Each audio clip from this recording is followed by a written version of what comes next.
Live from WBFF in Baltimore, this is Fox 45 Morning News. All right, well, look at this. Yes, we're talking exercise. Does the early bird burn the worm faster? New research suggesting that a workout routine in the morning is better than working out at lunch or even after work, but by how much? Here now to explain, personal trainer and director of Fit to Go, Dani Singer. Thank you so much for joining us again. Yeah, thanks for having me. Okay, so it's a time of day we're always hearing about. Okay, no matter what you do, you need to exercise, first of all. You need to get your heart rate up, is something doing that. But then we're going into, let's get a little bit more into this. When and does it matter the time of the day? Yeah, so this is a huge question people ask all the time, right? And what people do when they start their fitness plan, it's not just time of workout, it's what should I do during my workout, what supplement should I have before and after, what clothes should I be wearing, what exact workout should I be doing, how long should it be? They want to get every little piece aligned and perfect. Right. The bottom line when it comes to time of day that you should work out, and this is what's kind of shown clearly in the study, the time that you're going to do it, the time that you're going to stick with it, right? And so specifically the morning is such a good time for most people because it's right before they start their day. Okay. So they can be a prelude to their day rather than something they have to stop in the middle. So it's not really, it doesn't come down to, okay, I'm going to burn more fat if I work out in the morning than if I do it at night, even though, but it's basically because the fact that we're going to go by the afternoon, we're tired and we're like, you know what, I don't want to go to the gym, I don't want to go do that run. But if you wake up in the morning before you eat, before you do anything else and commit yourself to doing it, that's really what we're getting?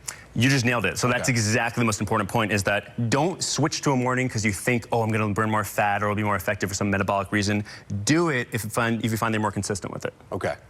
All right, so building up the habits. Now, how long does it take to establish that, though? Because then you start talking about, okay, well, you know what? I didn't eat for 8 hours before I work out. I do that, and that helps me. My metabolic rate actually increases by doing that. You hear about all the different plans that are out there. Yeah, so a big part of it depends on, what your goals are. So the biggest piece also with working out in the morning, as we're talking about establishing habits, is it's not just the workout in the morning, it's what that leads to. So it's a catalyst, right? So what we often do with clients and what we've had in one of these segments we've done here before is called the Paul method, where it's literally a 10-minute in-home workout. It's just body weight. It's extremely simple because the idea is that you just want to get it done, where there's no barriers to entry. You don't have to leave your house, you don't have to have any equipment, you just get it done. And doing that 10-minute workout is going to have some benefits, but it's then throughout the day, your choices are going to be so much better because you started off on the right beat.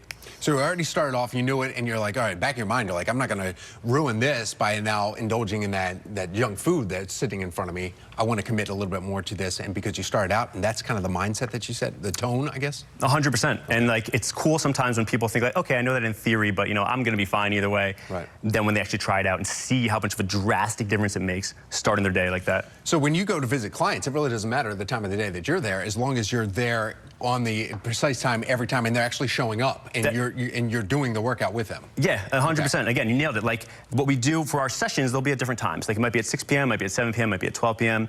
But what we do with our clients is we're very big on building the habits on their own, trying to build their own self-efficacy. So then in between sessions, that's what we have them do. Then we have, okay, we're meeting at 7 p.m., but on your own, I'm meeting you Monday. On Tuesday, you're going to do this 6 a.m. right before you start your day, 10-minute workout to build that habit.